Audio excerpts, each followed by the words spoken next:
जी। जी। आप हमेशा बोलते हो कि बेटे माँ की ध्यान रखना चाहिए या बेटियों का कोई अधिकार नहीं होता है, शादी के बाद बेटियों को छोड़ देते हैं। कौन छोड़ देता है?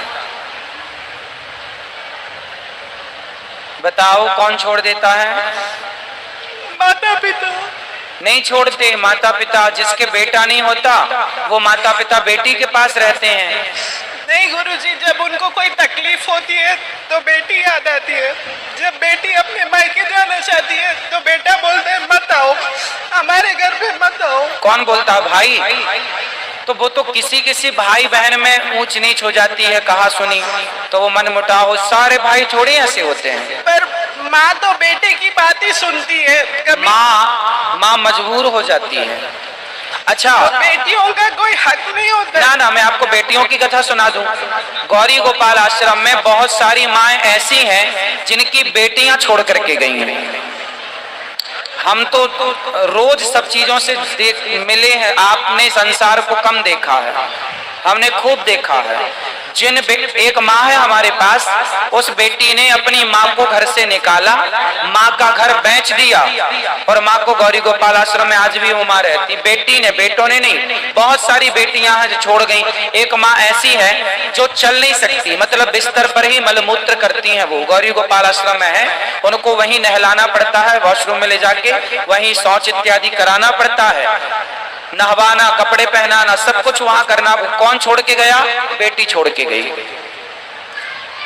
हमारे तो ऐसा होता है, जब जरूरत होती है बेटी की आंख का ऑपरेशन करवा। कहने की बातें हैं कि माँ बाप बेटी के पास रहेंगे तो बेटी सेवा करेगी। जब करने पे आता है ना तो महीने 2 महीने में सबका पेट भर जाता है। ये सब कहने की बातें हैं, ये मोह है संसार का।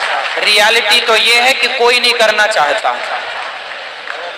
ठीक है, बेटियां बेटों की अपेक्षा ज्यादा जुड़ाव रखती हैं माँ बाप से, लेकिन जब करने पे आता है ना तो बेटियां भी हाथ खड़े। सारी बेटियों का हम नहीं बोल रहे हैं, पर जितना हमने देखा उतना हम कह रहे हैं कि बेटियां भी जब करने पे आता है, ये कहने की बातें हैं कि बेटी के पास माँ बाप होते तो कोई वृद्धाश्रम ना जाता। मेरे पास तो कितनी बेटियां छोड़ के गई हैं माताओं को।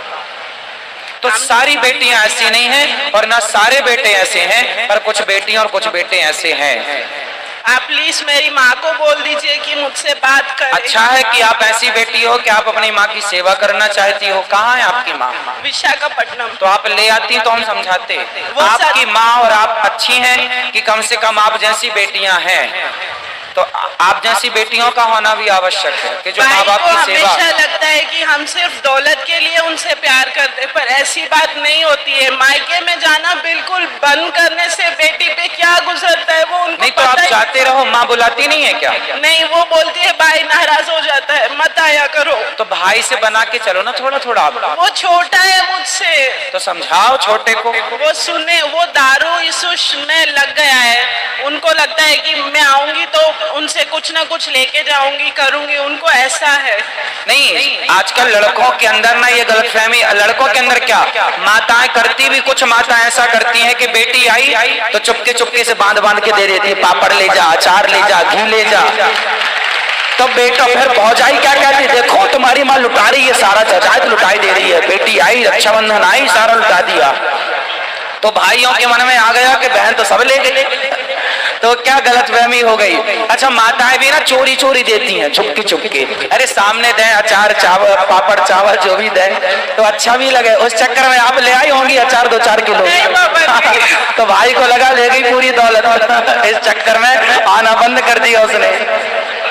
अभी रक्षाबंधन आ रही है, भौजाई बिल्कुल आप फाड़ के देखी क्या ले जा रही है ना। और माताएं भी कम नहीं है, कितना समझाओ कि खुले में दो। बहू से कहो बहू जरा अचार दो, पापड़ दो, घी दो, नहीं चुपके से जरूर सब देने के बाद चुपके से कुछ और देंगी। तो बहू को लगता क्या जायदाद दे रही है ये। तो बहू भी तो अपने घर से लेके आती होगी ना? बहू भी तो अपने घर से लेके आती। लेकिन कौन समझा, यही तो प्रकृति है, ये गोल गोल है संसार। धन्यवाद गुरुजी। खुश रहो, कोई बात नहीं, वहाँ सम्मान ना मिले, हम आपके भाई। खुश रहो, गौरी गोपाल आया करो। जरूर जरूर। हमारा हाथ सदा आप जैसी बहनों के लिए बढ़ा है। जरूर। धन्यवाद गुरुजी। खुश रहिए।